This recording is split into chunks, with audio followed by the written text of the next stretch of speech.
જય સ્વામિનારાયણ બધાને। આજે આપણે દહીંવડા બનાવવાના છીએ અને આ દહીંવડા એકદમ સોફ્ટ અને ક્રીમી દહીં સાથે બનવાના છે। નાના મોટા બધાને મજા પડી જાય એવા મસ્ત દહીંવડા બનાવવાના છે। તો અહીં આપણે દહીંવડા બનાવવા માટે અહીં અડદની દાળ લીધી છે, 500 ગ્રામ દાળ લીધી છે। તો અહીં 4 થી 5 પાણી આપણે સાફ કરી લેવાની છે અને ત્યારબાદ અડદની દાળ ડૂબે તેટલું આપણે પાણી એડ કરવાનું છે અને 2 થી 3 કલાક માટે આપણે ઢાંકી દેવાનું છે। 2 થી 3 કલાક પછી આપણે ચેક કરીશું તો આપણી અડદની દાળ સરસ ફૂલીને રેડી થઈ ગઈ છે। તમે જોઈ શકો છો, આપણે નખ લગાવી છે તો પણ તૂટી જાય છે। હવે એક મિક્સર જાર લેવાનું છે, તેમાં થોડુંક પાણી એડ કરી અને સરસ થીક બેટર આપણે રેડી કરી લેવાનું છે। તમે જોઈ શકો છો કે આટલું થીક આપણે પીસવાનું છે, એકદમ પતલું પીસવાનું નથી, જેથી આપણા વડા આસાનીથી બની શકે। હવે બધી જ દાળ સરસ પીસાઈ ગઈ છે અને એક મોટા બાઉલમાં આપણે કાઢી લીધું છે અને આવી રીતે 3 થી 4 મિનિટ એક હાથેથી ને સતત ફેટવાનું છે, એટલે જેટલું આપણે હલાવીશું તેટલા આપણા દહીં વડા સરસ સોફ્ટ બનશે। તમે જોઈ શકો છો કે વાથેથી આપણે દહીં વડા પાડીએ છીએ તો પણ પડે છે। હવે 1 ચમચી મરચાંની પેસ્ટ અને સ્વાદ અનુસાર મીઠું એડ કરી અને પાછું આપણે 2 થી 3 મિનિટ માટે સતત આવી રીતે હલાવતું રહેવાનું છે।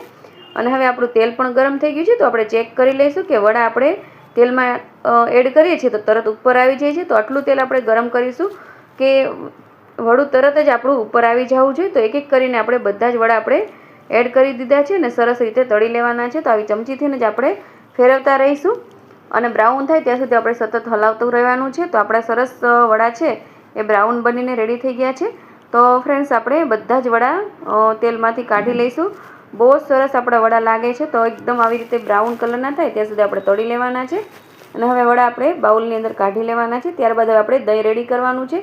તો અહીં મેં એક મોટો વાટકો દહીં લીધું છે, તેમાં સ્વાદ અનુસાર મીઠું, શેકેલા જીરાનો પાવડર અને અડધો વાટકો ખાંડ એડ કરી છે અને સતત આવી રીતે હલાવતું રહેવાનું છે, એટલે આપણું જે ક્રીમી દહીં છે સરસ બનીને રેડી થઈ જશે।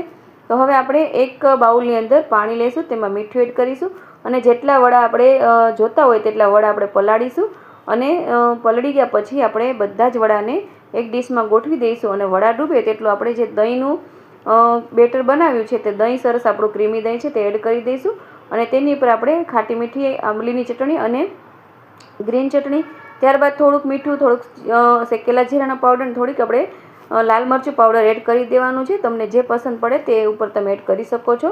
તો ફ્રેન્ડ્સ, આપણા ખૂબ જ સરસ ક્રીમી દહીં સાથે અને એકદમ સોફ્ટ દહીંવડા આપણા બનીને રેડી થઈ ગયા છે।